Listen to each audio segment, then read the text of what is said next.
One of the best parts about being a Trinity student is getting to be a part of an institution with more than a century and a half of excellence and tradition. Unfortunately, in the past 2 years, a lot of campus routines have had to be put on hold for the sake of public health. Nonetheless, this year Trinity University has seen the resurgence of former traditions, such as dunking your friends in the fountain as the clock strikes midnight on their birthday, and Happy Fridays when the campus a cappella groups perform in the Student Center. In addition to the revival of old campus traditions, this year has seen the emergence of new campus traditions. Some of these new celebrations were brought about by Trinity's new Dean of Students, Demi Brown, who joined the staff this year. Brown, who previously worked as a diversity officer at Millsaps University, is working to incorporate diversity, equity, and inclusion into student life. In late April, the Center for Experiential Learning and Career Services hosted the first ever Gradcella event celebrating seniors and their accomplishments. Brown endorsed events like Gradcella and expressed his excitement for the return of social culture to campus. Sometimes the best traditions are new traditions, and Brown's appointment to Dean of Students gives Trinity students a lot to look forward to in the coming years. Mayor Ron Nirenberg went viral last week after posting a picture of himself online that showed his, quote, ripped arms. Mayor Nirenberg attended a San Antonio FC game where he carried the team flag onto the field, biceps and all. One Reddit user online posted the caption that everyone has the right to bear arms, with bear spelled like Bear County. Funny enough, this isn't even the first time that the mayor has gone viral for his physique. Last year, he posted a photo of himself waving his arm after the year after getting his COVID-19 vaccine. The San Antonio mayor, who's a proud Trinity alum, class of 1999, is sure to continue leading our city with both the brains and the brawn. Across San Antonio, approximately 30,000 stray animals are spayed and neutered every year. However, animal care services here in San Antonio state that the lack of veterinarians here in the city has caused problems of animals not being able to be spayed and neutered due to the current deficit of 7,000 vets that are needed per year compared to the current 3,000 that are built annually. Local rescuer Deanna Lee organized a town hall at Brown Hall on the northwest side this Sunday, where 20 local rescuers also joined her to discuss how to fix the problem. They all agreed that finding a long-term solution will be extremely difficult due to the lack of service and spay-neuter in the community. But in the meantime, the rescues are asking the community to foster and find a home for animals that are born. There's also hope that a bond that includes a new veterinary hospital will be approved in the near future, which will allow them to recruit more veterinarians. Boysville Children's Shelter was founded in 1943 and offers help for children and caregivers impacted by abuse, family crisis, and neglect. But for board member Dan Gee, the organization did more than simply provide help. He credits the shelter for saving his and his brother's lives. Gee and his brother were brought to Boysville as children, and according to San Antonio Express News, quote, the first 6 months were rough. After living much of his life without oversight, the boy bucked the rules of the shelter. 31 years later, Dan Gee says that without that structure, he would have ended up in jail, or worse, dead. Thanks to said guidance, Gee went on to serve in the Navy for 21 years before retiring as a senior chief petty officer. He also earned a master's degree in psychology, became a marriage and family therapist, an associate pastor, and a licensed minister with the Christian and Missionary Alliance, and is now serving on the Boysville board. Gee said, quote, I'm never going to be able to pay them back monetarily. There's no price on that.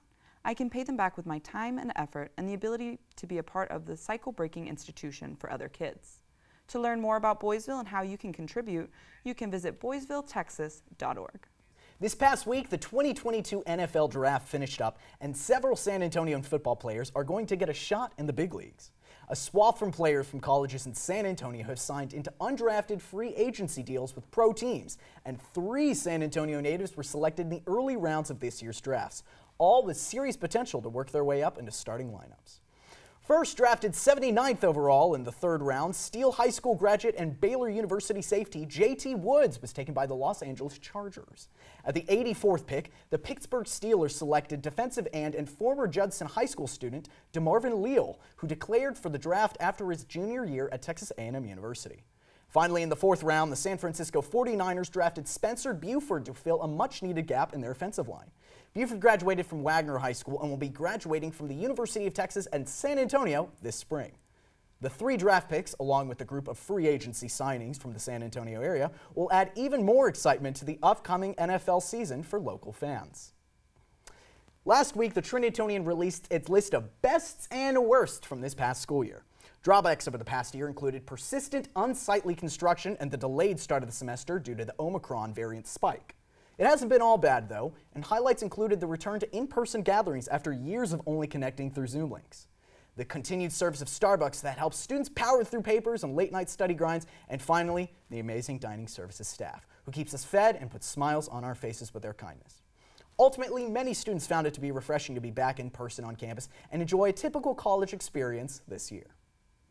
After a routine traffic stop in Atacasta, Texas, Bexar County deputies uncovered a smuggling operation that led to 35 people being detained. Officials from the organized crime unit were conducting regular stops in the area when they found a driver with 2 malnourished underage teenage girls in his car. He fled with another woman and led the unit to a compound holding 35 to 39 people. Deputies brought the victims food and water before EMS helped the victims. According to Sheriff Javier Salazar, all of the found people will be taken to a federal office and questioned to determine who among the group are victims and who are suspects. Operation Lone Star is a state-level approach to border security enacted by Texas Governor Greg Abbott in March of 2021. The action was taken in response to a steady increase in the number of reported illegal migrations across the southern border, as well as the requital of the Biden administration's perceived ignorance on the topic. The operation, which grants border counties the use of Texas National Guard troops, received backlash from immigrants' rights organizations and Democratic officials. Barely a year out from the inception of this operation, the operation is receiving a financial stipend from the state government at the expense of other state agencies. Last Saturday, Governor Abbott announced a recollection of $500 million from other departments to keep the operation afloat through the fiscal year.